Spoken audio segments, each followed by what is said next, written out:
What's up guys, I'm Simon and welcome to my channel. Last week I had an opportunity to participate in Rainbow Six Siege Beta, and I would like to share my first impressions with you. After the first gameplay trailers have been released, interwebs prophets got hyped and cried out loud, "It's gonna be the new FPS esports king." I will comment on that at the end of this video, so bear with me. First of all, I have to mention that it's a multi-platform game, and it can be clearly seen in the game menu. It's designed to be used with a gamepad, so on a PC it's okay on a keyboard, but if you want to use it with a mouse, it won't work. The keybinds are shown for the whole time on the bottom of the screen during gameplay, which make me feel like 8-year-old or something. Especially that there aren't that many keys to be used. Oh, and the aim assist. It's active by default, even on the PC. In the beta, players could compete in two main modes. Terrorist Hunt, which are matches up to 5 players versus much more bots, and the number depends on the difficulty you choose. The second mode is simply called multiplayer. Those are 5 versus 5 players matches. Those are more brutal, and this is the real core of the game. While we're at the difficulty levels, Ubisoft implemented 3 of them for Terrorist Hunt mode. Normal, hard and realistic. The truth is that those should be called very easy, easy and normal, and they should add 2 higher ones on top of that. The co-op mode is easier than the previous Rainbow Six titles, Vegas and Vegas 2, which weren't the hardest one in the series. On top of that, aim assist is enabled on default on normal and hard, and full friendly fire damage is received only on realistic difficulty.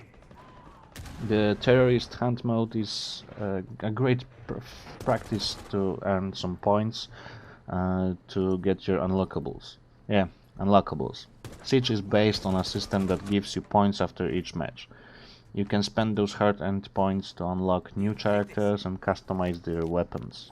Each character has unique looks, can choose from a very little arsenal of up to 3 main weapons, usually one of the secondaries, and 2 consumables.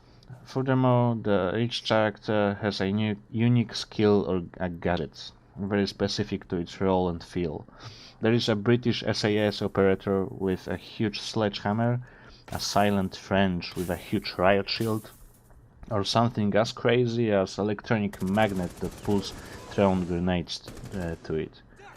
The selection looks promising at first glance, but weapon customization is sparse. Also, there are more skins for weapons than attachments, which is kinda disappointing. When it comes to shooting mechanics, it seems like there are only little difference in recoil and direction in which the barrel is drawn in autofire. Most of the guns feel like plastic toys that lack the real weapon kick. Even the Russian LMG feels like a water gun. I didn't analyze this enough, but it didn't matter what I'm shooting bad guys with, which is a little disappointing. During the beta, players could compete on only a few maps. Maps itself seemed very small, claustrophobic even. A rather negative first impression if anything when compared to Vegas or Vegas 2. Even the multiplayer maps from Call of Duty seems gigantic if compared to the ones from Siege. But that's only a first impression. Players are accustomed mostly to two-dimensional maps, with a little 3D to them occasionally. But when you start to mess around on those siege maps, it turns out that first impressions are only that. First impressions. Maps in Siege are multi-level. Buildings usually have 3 floors, a basement and fairly large grounds around it. It's pointless to count entry points as you can get inside through many doors, windows, basement or even the walls. You can also use a grappling hook on almost every wall and climb both in normal position or upside down. That's the thing which shows Rainbow Six Siege replayability potential the most. Each game will be different, as the defenders, both players or AI, can deploy numerous defense elements, reinforce the walls, doors or windows. put out barbed wires, mines, or bulletproof shields. Furthermore, the destruction that can be done to the environment looks promising. There are elements designed to be the only destructible thing in its surroundings, but there are a lot of little things that will influence the match. If fight is in a suburban house, which is built in American style, having cardboard walls, then shooting through them with a high caliber weapon can be pretty effective. And I think that's the best thing about Rainbow Six Siege. Combined with nice gameplay and dynamics, and somewhat noticeable bulkiness of Plate Soldier and his armor, using the surroundings to your advantage is really fun. Maybe that's why I played mostly a character called Sledge, one badass SAS Brit wielding a sledgehammer, which makes walking through walls or floor a piece of cake. So, back to the starting point. Can Siege be a new FPS esports king?